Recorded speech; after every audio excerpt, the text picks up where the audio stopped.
Pilipino. Yan ang ating DZRH Kabisates News. Ito po ang inyong RH47. Morley Alinyo, tuloy-tuloy sa pagbabalita, tuloy-tuloy sa serbisyo. Sama-sama tayo, Pilipino. Babu! Maraming salamat, Tita Morley Alinyo. Bagong balita, bagong impormasyon. Kasama si Kuya Angelo Palmone.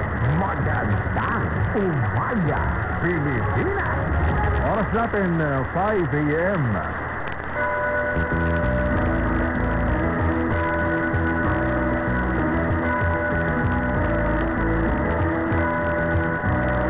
Ngayong Kapaskuhan, sama-sama tayo sa pag-angat ng ating bayan. Tuloy-tuloy sa serbisyo, tuloy-tuloy sa pagtutulungan para sa paglago ng bawat isa.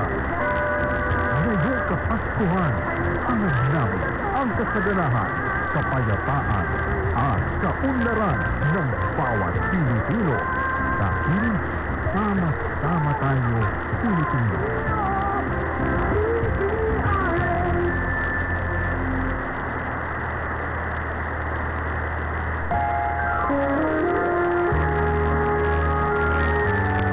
Kauna-unahan sa Pilipinas.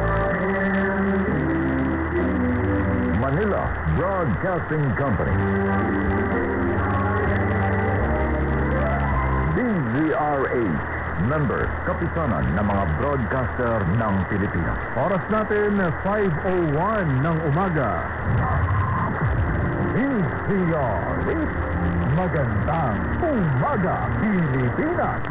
Sa DZRH Radio, DZRH TV at DZRH Online. Kasama si Kuya Angelo Palmone. Magandang umaga, Pilipinas. Maulang umaga, Luzon, Visayas at Mindanao. Well, actually, dito lang sa Metro at Mega Manila. Pero magandang umaga, Pilipinas. Sa pangalan po ni Kuya Angelo Palmones, ako po inyo nakakasama sa 2 oras na balitaan at talakayan dito sa Magandang Umaga, Pilipinas. Ako po si Yuel Reyes.